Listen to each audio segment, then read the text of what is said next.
Hello, I'm Cindy Stuart from the Hillsborough County School Board, and you're watching Tampa Bay Community Network.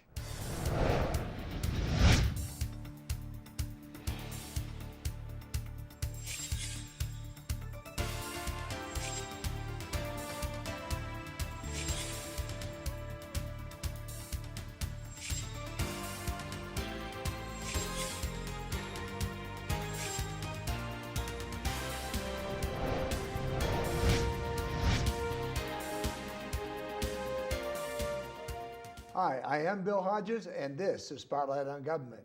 And we have today with us Cindy Stuart from District 3 of the Hillsborough School Board, and she's the Vice Chair of the Hillsborough School Board.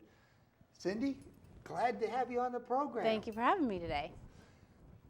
I love having the people who affect our children on this show. I know Eakins has been on, and we've had a number of the other people on the show for the school board, and each one brings their own view or direction. But I'd like to know a little more about you as an individual. Are you from Florida? I am not originally from Florida. My family moved here when I was very young from Chicago, but I consider myself a Floridian. I've been here for so long. I grew up here in Hillsborough County, went to all Hillsborough County public schools, and I am a proud Lato Falcon of 1985.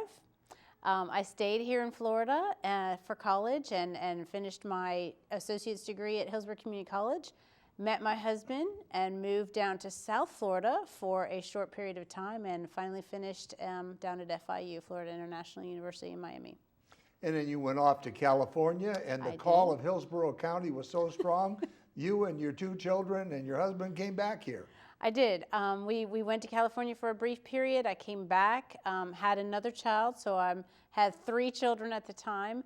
When my youngest daughter started school in the Carrollwood, Lake Magdalene area, I became heavily involved in that school and did every imaginable job volunteer-wise on the PTA that you can think of for the full term that she was there. As she was getting ready to depart that school, I started kind of taking notice of things that were happening academically for her and for my other child who was also there. And I made the mistake or the blessing of making a comment to a friend of mine while we were at a PTA actually sponsored political event for school board members, and I said, I could do that job. And she said, if you're serious, I can put you in front of the right people to get you there.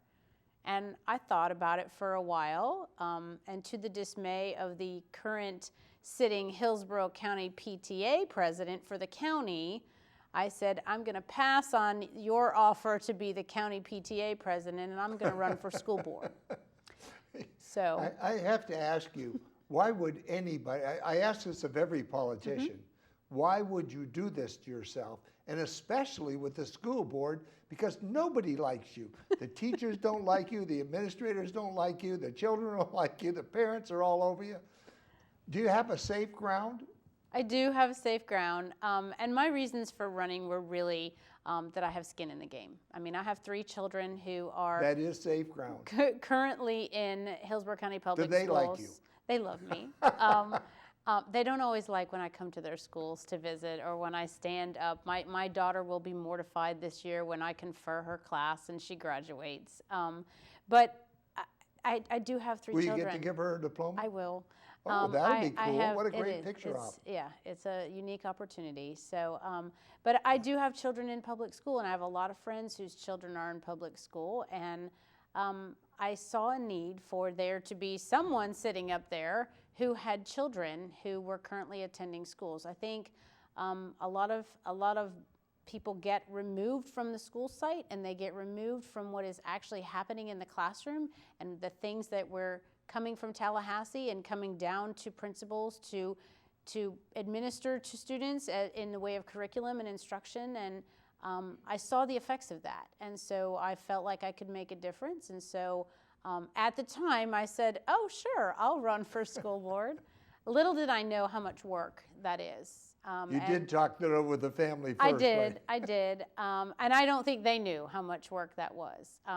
At the time, it's a lot of work to get out, to put yourself out there in the public and run for an office and raise money and spend money wisely. And it's really a challenge to be out there. You touch on some very important points, and I feel very strongly that we have to be careful of the people who run for public office. I mean, we can vet them to a certain point, but look under every rock gets a little much, and I'm afraid will drive good people away from taking the office. We do. We also have good people that are scared to step up because of the scrutiny that comes with being an elected official. My children, as I said, my husband goes by Mr. Cindy Stuart because I am the focal point sometimes of walking into a school. And it does take from your family time and your personal time. My phone gets turned off very few, hours of the day, and I take phone calls from my constituents because that's who I work for. And I tell everyone who I know downtown in the big offices or even in schools that my job is to work for the people who elected me. Those are my bosses. And although it's a quote unquote part-time job, right, you're really never off the clock. If No. you go grocery shopping, if you go out Absolutely. to dinner, somebody wants to say to you, could you just give me a minute? It won't be more than a Right. minute. No, it's usually And the more food than a gets minute. cold. Yes. Most people are pretty respectful, but they can't help themselves. When they see you and they have access, they stop you in the grocery store. I have a hat on and sunglasses, and I still get stopped. And that's okay. And I don't mind listening. Sometimes they just need to be heard. Sometimes it's not about solving their problem, and sometimes it is. But most of the time, they just want to know that they've got somebody's ear. To know what's going on. And other times they really do have issues that are pressing or concerning, and we follow up. And I believe that everybody deserves a phone call back. If they take the time to make a phone call to me or send me an email, even if I can't solve their problem today, or if the answer is just thank you for writing to me and letting me know what's happening, I appreciate that, and I think everyone should be allowed to do that with their public officials. I totally agree with you. And as you know, I'm a trainer, and I've also worked on a number of political campaigns and with a lot of candidates.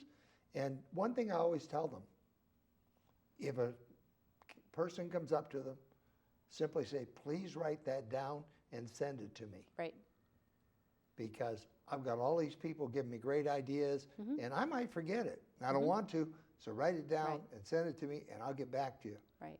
And 90% of them won't bother to write it down. That's hard. I'm big on They writing. just wanted to tell you. I'm big on writing things down and taking notes and sending thank you cards. And I think it's important to reach back out to people, when they do take the time to stop and say hello or tell you their issue, to at least say thanks. I appreciate you having confidence in me to at least handle your issue. So, With your background, and it's a lot of IT type things, correct?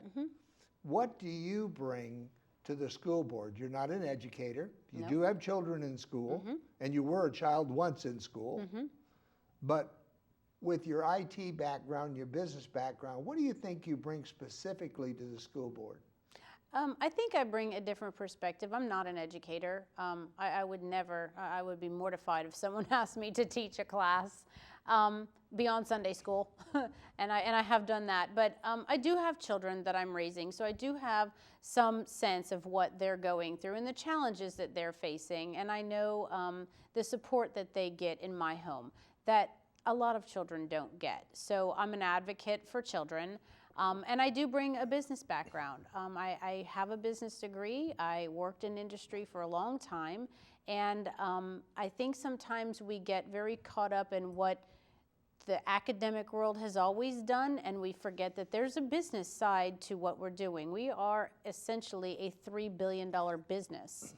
And sometimes we forget that even though this is academics and it's about educating children, we also are making some pretty significant business decisions about our buildings, about how we build, what we buy, and sometimes we forget that those are business decisions that require a business process. So I hope that I bring that logic to the board, as well as having kids in the system that I can relate to what's happening with them and what's happening in their schools. You know, Newton's third law, something in motion tends to stay in motion, something at rest tends to stay at rest, or some paraphrase of that. You made a point that what they've always done, and there used to be an old saying that said, if you always do what you've always done, you'll always get what you've always got. But in today's changing society, doing the same thing will not always give us the same results. Absolutely.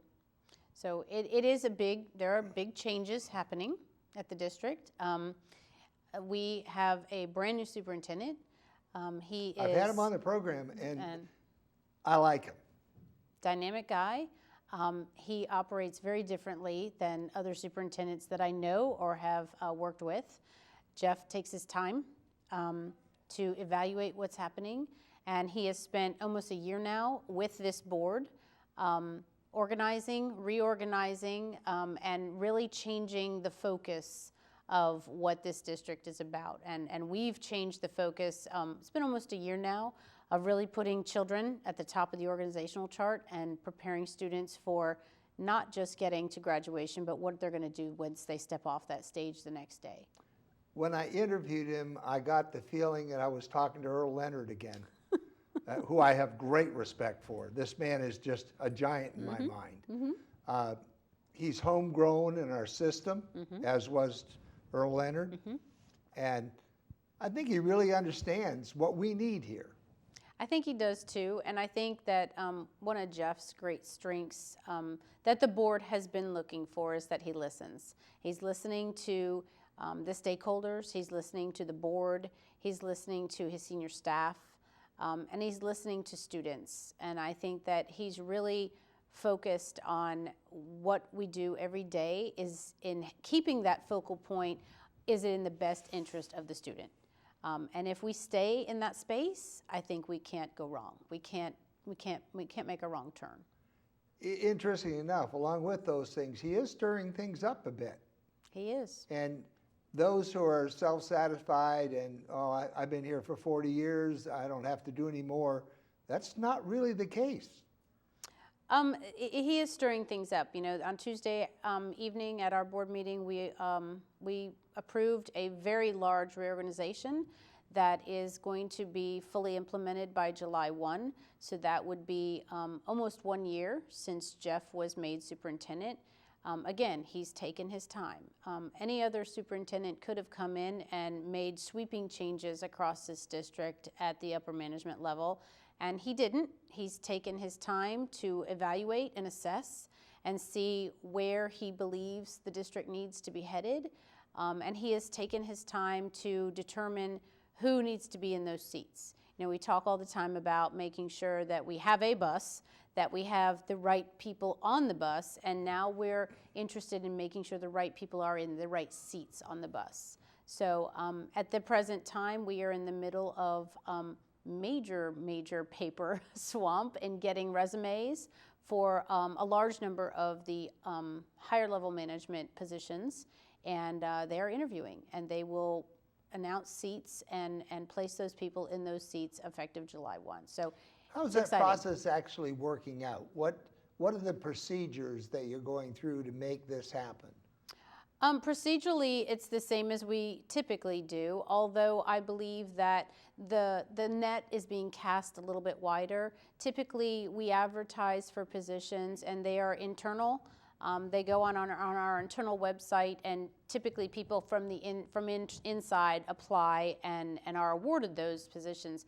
This is a little bit different. We have gone nationally on most of these positions, so we are getting resumes from all over the country, from the likes of Chicago and out west and Atlanta. So it's a little bit different process in that I think the volume of applicants is much higher than we typically see, and so therefore we've had to adjust a little bit on our side on how we interview and how we vet the applications that are coming in. Obviously, it's going to take us probably a little bit longer to get through some of those, but we have, I don't think I've ever seen as many applicants come through for some of the job positions that are, and that's encouraging to me that Hillsborough County is the 8th largest school district in the nation, and that people are interested in coming here. You know, that they're excited to come here and be interviewed for a top level position. We got lots of sunshine. We do. We got beautiful beaches and. Now let me clarify. In a particular job, Joe Dokes is now the supervisor or the person in that job. There's not an open position, quote unquote. It may be in this reorganization considered open, but there is somebody been in there doing a particular job. Now that person has to re-interview for that job, and somebody from the outside may be interviewing for that job as though the position were open. Is that correct? That is correct. So there currently are 13 positions that have been advertised, and there are some positions that have been collapsed and moved around. Probably in early February of this year, the board moved to hire a very large consulting firm to help us get through what we call a very large assessment of how we're doing things in this district, and we're calling it an audit. And it's an audit of everything from our structural, how we are put together organizationally, our org charts, and who's doing what job, and whether or not those are effective communications. So we're really guided a lot by what they have brought to us. Jeff is being guided by them on how those org charts should look and how we can most effectively use the people who are in the organization in those positions. How big is the organization? Give us a feel for it. We employ 26,000 employees. You're more than 2 times as big as the Sheriff's Department, which I think is next largest in employer. And we are roughly 212,000 students. Wow. Yes, so it is large. We are the largest employer in the county. Actually. What happens if Joe doesn't get the job now? He's been with the district for 20 years or whatever. He's worked his way up to this job, but Joe doesn't get the job. Where does Joe go now? There are other job openings, and those are the decisions of the superintendent. Okay, so he would have to Be bid applying for other a different jobs. type job or go back to being a teacher? Possibly. Or wherever. They all started as teachers. That's true. We got lots of teacher openings. Full circle going right back there. Absolutely. And some will. Some will. I think some people will choose to go back. Some will retire. We have a lot of people close to retirement, so it's a big retirement year this year and next year. And actually, between the teacher shortages and retirements, we actually are struggling to put people in the classroom. Let's go from that to that very question.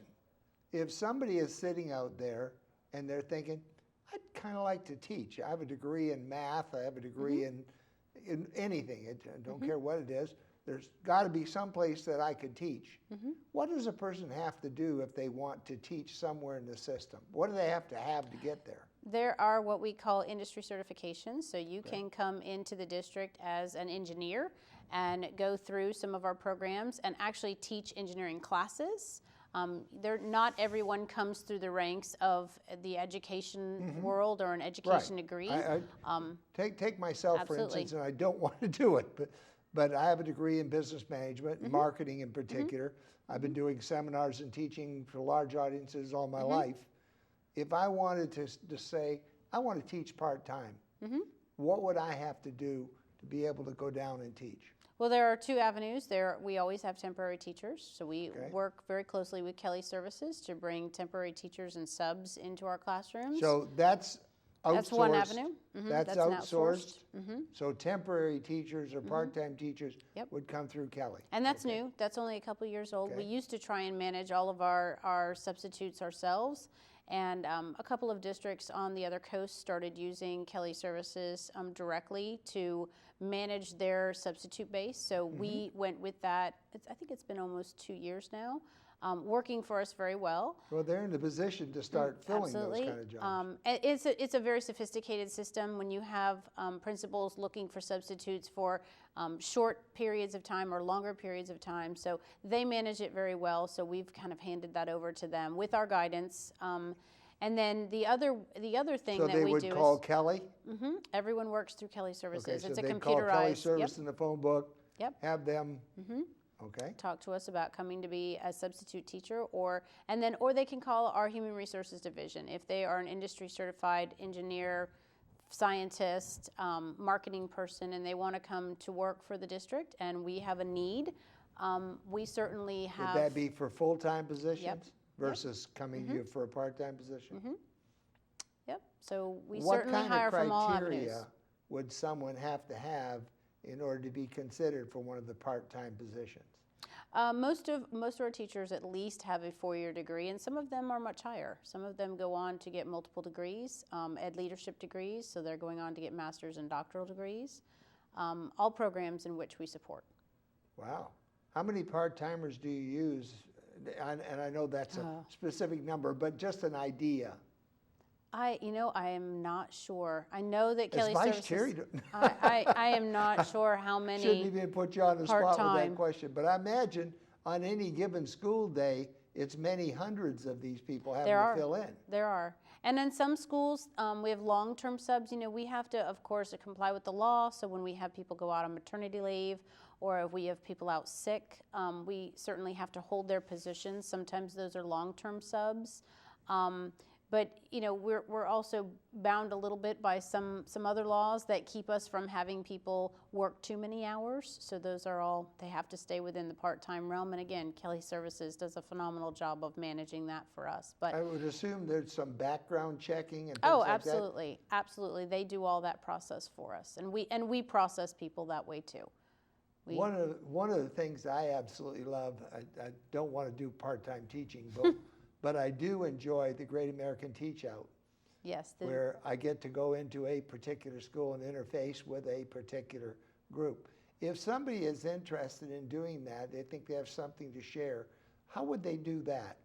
Well, they can call any of the board members, or our parent and community involvement division. They coordinate that entire day. And it is a great day. It's really, elementary school is a lot of fun. Middle and high school is a great opportunity for people to really, for kids to see something that they don't always get to see. I mean, they see their teacher, they see their principal, they might see what their mom and dad do for a living and to make a livable wage, but they don't always get to interact with people from the industry. It's one of my favorite days as well. I go in and I kind of stole from the supervisor of elections office their version of how people started voting and how that all came to be. And I usually bring them stickers and flags and candy, and it's a fun day. But it's a very interesting day when you get into the middle and the high school levels, and they have to really think about the history of how we got to the current process that we use to elect people and elect presidents, and what primaries are. And back in the day, if you were a white female, you didn't get to vote. And if you didn't own property as a male, you didn't get to vote. And so for them, and I bring like the apple and the orange and the grapes, and I say, okay, not only the males are going to vote, and the males get to vote on what fruit we're going to eat for the rest of the year. And so it's an interesting process. But I have to give Craig Latimer from Supervisor of Elections Office kudos He's for also that. a great guy. They do a really great day at their offices. And he was handpicked by Earl Leonard. He was. He's a good pick. But it's a good day. But I've also been at schools and watched some of the stuff that industry people bring in, and it's an amazing opportunity for those students to see that.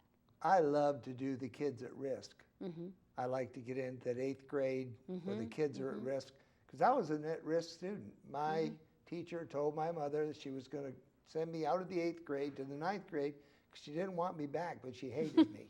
And seriously, we'd only been in this country for 2 years. She had my mother in tears. Oh my gosh. Her son is going to go to reform school. But I found a teacher, Bert Rankin, in the 10th grade, who reached down, picked me up, and I owe much of who I am today to that teacher. And your teachers are so, so valuable. I don't care what they pay you or how much they pay you. If you're a good teacher, we need to get as much money as we can and give it to you. If you're not, we need to get you out of there. Just that simple. But I'll never forget Burt Rankin because, again, he reached down and picked me up. And I like going on that day to talk to students who, like myself, walk into the building backwards so they don't have to see it till they get there. Mm-hmm. Now, I promise you a minute or so to talk directly to the people who elected you and to assure the ones that didn't vote for you, you're still voting, you're taking care of them too. So would you like to go ahead and do that? Absolutely. I am running for re-election for my seat. We run every 4 years. It's a 7-member board. I'm excited to be back up for re-election and excited to continue to serve. It's a very, very new time for this district, and I want to continue the work that I'm doing. I am passionate about being in my community and doing what's right for children and always being available to my constituency. So I hope that that's what my district sees.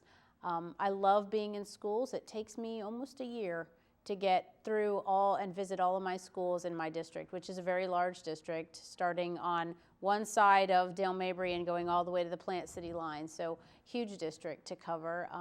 They laugh at me because I drive a big truck, and so they're like, you need a smaller, more economical car, Cindy. But I have 3 children and a dog to carry around, so it's hard to. So I'm excited for the upcoming year. Primaries start in August, and then with the general election in November, and it's always a crazy time because we're in a presidential cycle. So it'll be very interesting to see how things turn out this year. Well, I have truly enjoyed having you on the program, and Thank I've you. appreciated your willingness to talk about anything that I wanted to talk about. And I told you we'd talk about what you wanted to talk about. You said, no, just go ahead and ask questions. But it's really good to have people like you and of your caliber who are caring about our children and want to be able to do things for them, because our children are our future. And if we don't do the right things for them, we might as well forget it, because we'll have no future. Right. Absolutely. I want you to come back. I will. Will you come back? And will Absolutely. you tell April I said hello to her? I will. She's told me to tell you. But I'm kind of delighted that she's there. So tell her I said hello. If I you see Mr. Eakins, you please tell him I said I hello. will. And ladies and gentlemen, we appreciate your being with us. I'm Bill Hodges. This has been Spotlight on Government. You're unique, you're special, you're great. Tell yourself so often, because you are, you know. We'll see you on the next Spotlight on Government. And again, thanks for being with us. Thank you for having me.